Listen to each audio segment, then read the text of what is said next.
What is going on, Pokemoshpitbeta? This is PieguyGamer here, back again with an RU match, and this time it's against a more well-known YouTuber of Mulvone19.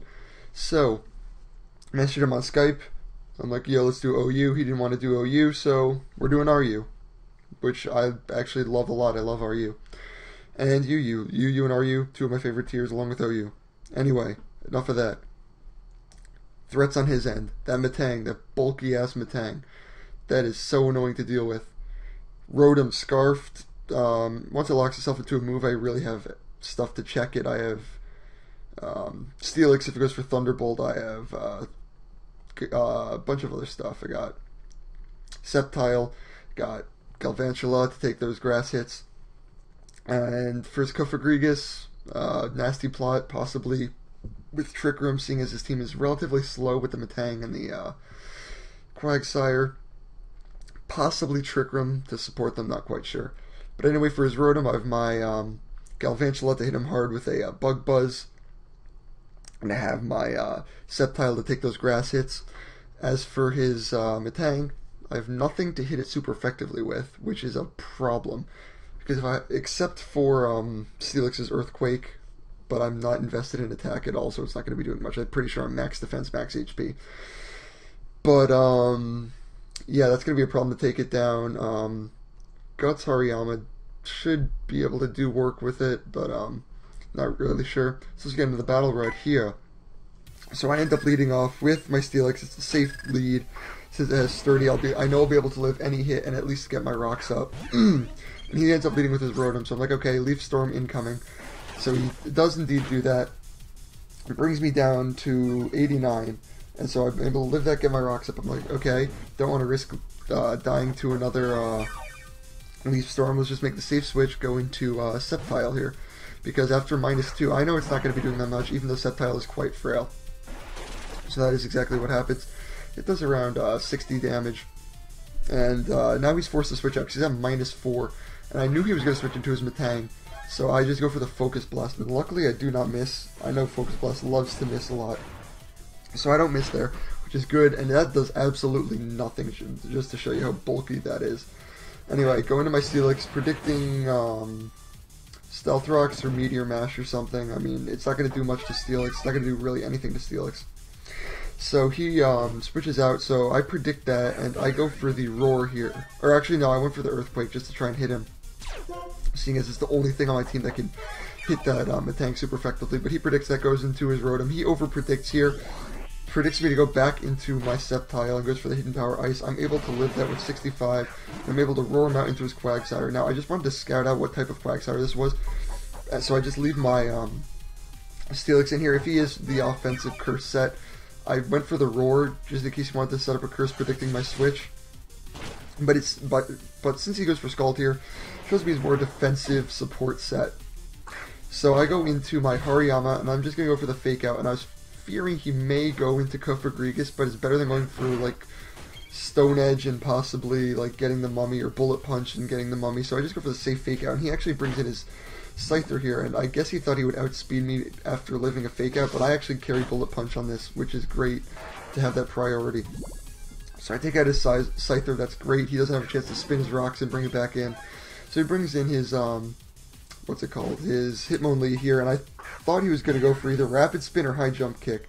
So Rotom was the safe switch. He actually goes for the Stone Edge, but I am a physically defensive Rotom, so it doesn't matter in the long run. As you'll see later, my Rotom ends up not really doing much. So he switches in his Rotom here. I went for the Will-O-Wisp because this is, as I said, a defensive Rotom, trying to hit that Hitmonlee, so it won't be able to do much. He actually switches into his Rotom. I predict the Leaf Storm again, go into my Galvantula. He does indeed go for the Leaf Storm, and that does a lot because I don't have any investment in defense, and Galvantula doesn't have the best defenses. So I'm able to get off a Bug Buzz because I am Choice Scarfed as opposed to Choice Specs. This is really a scouting set, and it really tricks people. Thinks, oh, well, I'll outspeed him, but nope. So he goes into his Hitmonlee. I know I'm going to die here. I know I'm going to die to another switching of rocks. So I just go for the Bug Buzz just to get some damage. He actually goes for the Rapid Spin, and this is important here because I live with 1. So I'm like, alright, I'll just fire this off later. He's probably going to go for the Sucker Punch now, knowing I'm locked into something. So I go into Rotom, predicting that. Either that or the High Jump Kick, and he does indeed go for the Sucker Punch. which is good. So now I just go for the Will-O-Wisp again, trying to cripple that Hitmonlee again, but he actually goes into his Kofagrigus, and I hit the Will-O-Wisp this time, which is great, because now I'm able to get some residual damage on this thing. This thing is actually quite bulky too. I don't know if he's running physically or specially defensive, or offensive even. Max special attack, max HP, that is an option. Go for the Shadow Ball just to get a bunch of damage on this thing, and as I said before, this Rotom doesn't even do anything, because he one-hits me with this Shadow Ball here. And I thought maybe he was choice, not quite sure, but I do see the leftovers again here. I should have seen that earlier. But yeah. Oh no, he didn't show leftovers earlier. Okay, so I thought he was choiced at that point, but then there were leftovers. Okay, so now I just go into my Salary Deceptile. I'm going to get some recovery there with the Giga Drain. Then the Life Orb damage is going to give me a little bit of HP, like 20. Now he sends in his Metang again, and I'm like, okay, I want to see what he does. I want to see what he wants to do here. Go into my Galvantula as Death Fodder here to die from the rocks. And that's exactly what it does, dies from the rocks, but he goes for the Light Screen. And right here, I shit my pants a little bit, to be honest, because with a Light Screen, this thing is not going to be easy to take down. 150 defense. What's it have? It's got like 240 special defense now because of Light Screen. So go for the Fake Out. See how much that Fake Out does. I was extremely confident that a close combat would kill from this range. And it does. And that was a huge, huge, huge relief for me because I'm not going to have to deal with this thing. He probably might have been able to get in a little mini sweep there if that had not killed. But I go for the close combat here on the Quagsire, and I felt really bad about this. I know it was a defensive Quagsire. I do get the crit, and it does kill him. And he said he went for the EQ on that turn. That definitely would have killed after -2. So, just to compensate for that, I end up going for the Stone Edge here, just to like make it back to how it would have been if I did not get that crit. So now I send in my Sceptile here, and I completely forgot about Sucker Punch. I'm like, okay, I'll just Giga Drain and win. No, that's not going to work. Or Leaf Storm and win. No, that doesn't happen. He has Sucker Punch, and now all I have left is my Kabutops, and I thought he would go for High Jump Kick, predicting me to go for Waterfall or something, and then he knew he would outspeed, so I just go for an Aqua Jet, Life Orb boosted, Stab. That is going to kill him, and that is the game. Very close 1-0 victory on my part, and the graphics went away. That's great. Yeah, so get these graphics back, and all that good stuff. It seems I can't do it. I gotta work with pausing at the end of the videos. Anyway, that was a great battle, Mulvone. I really enjoyed it. Thank you for taking your time to battle me. I know I'm really a nobody, but I really liked it. Thought it was a really good battle. And yeah, if you guys like this battle, check out my channel. It'll be in the description. Check out Mulvone's channel. He's a great guy. He's got better graphics than I do.